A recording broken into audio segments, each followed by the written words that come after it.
See, one thing is very clear that because of pregnancy-induced hypertension, the fetus may develop complications. And to detect these problems, early fetal monitoring is performed. तो fetal monitoring हम लोग करते हैं to detect fetal problems, ठीक है?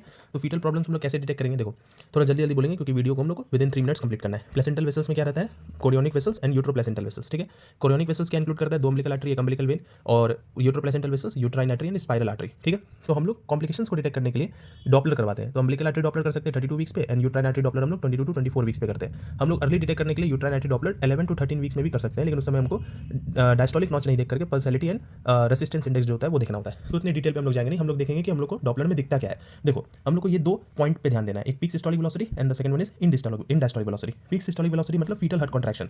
End diastolic velocity का मतलब placental vessels पे कितना रेसिस्टेंस आ रहा है. तो क्लिनिकली ज्यादा इंपॉर्टेंट कौन है? End diastolic velocity is more important. Normal में क्या दिखेगा तुमको? Peak systolic and end diastolic velocity जो है वो दोनों दिखेगा. लेकिन अगर मान लो पीक सिस्टोलिक वेलोसिटी तो दिख रहा है लेकिन इंडायस्टोलिक वेलोसिटी एब्सेंट है, या तो इंडायस्टोलिक वेलोसिटी जो वो बेसलाइन से नीचे जा चुका है मतलब रिवर्स हो चुका है, या तो इंडायस्टोलिक वेलोसिटी या फ्लो जो है वो रिड्यूस हो चुका है. जैसे इसमें इतना ऊंचा है ना इंडायस्टोलिक वेलोसिटी, देखो इसमें कितना ऊंचा है, ठीक है? तो लेकिन यहाँ पे मान लो रिड्यूस हो गया, तो उसका क्या क्या क्लिनिकल रिलेशन होगा? जैसे रिड्यूस के केस में फीटल डिस्ट्रेस होगा, एब्सेंट के केस में severe placental insufficiency, example IUGR intrauterine growth restriction, and reverse end diastolic flow है तो क्रिटिकल हाइपोक्सिया हो सकता है मतलब increase chances of perinatal mortality. तो इसका डेफिनेटिव ट्रीटमेंट क्या है? टर्मिनेशन ऑफ प्रेगनेंसी मतलब इंडक्शन ऑफ लेबर. हम लोग को डिलीवरी करवाना है तो IUGR के केस में 33 टू 34 वीक्स में करवा देते हैं. अगर मान लो रिवर्स का केस है तो इसमें हम लोग termination of pregnancy 31 to 32 weeks पे करवा देते हैं. तो ये था अम्बिलिकल आर्टरी डॉपलर के बारे में. अब हम लोग जल्दी से यूट्राइन आर्टरी डॉपलर के बारे में पढ़ते हैं. इसमें हम लोग को डायस्टोलिक नॉच जो है उसको देखना होता है. देखो, नॉर्मली क्या होता है, डायस्टोलिक नॉच जो होता है वो किसी नॉन प्रेग्नेंट यूट्रस में आपको दिखेगा, ठीक है? लेकिन जैसे जैसे प्रेगनेंसी होगा और उसके फर्स्ट ट्राइमेस्टर में भी दिखेगा, क्योंकि अभी तक रीमॉडलिंग हुआ नहीं है पूरी तरीके से, जिसकी वजह से क्या हुआ है, डायस्टोलिक नॉच दिख रहा है क्योंकि प्लेसेंटल वेसल्स का रेसिस्टेंस स्टिल हाई है.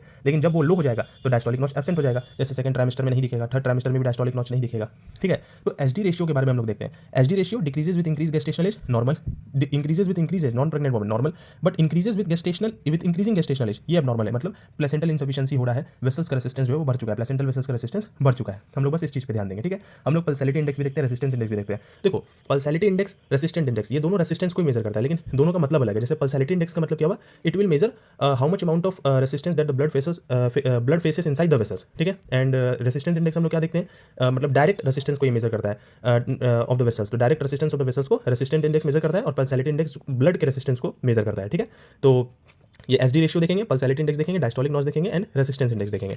तो ये हो गया आपका uterine artery Doppler and this one is the umbilical artery Doppler, ठीक है? ये हम लोग मैरो के एडिशन 8 नोट्स में ऐड करेंगे प्रेगनेंसी इंड्यूस्ड हाइपरटेंशन प्रीक्लेम्सिया में, ठीक है? Now you can take the screenshot.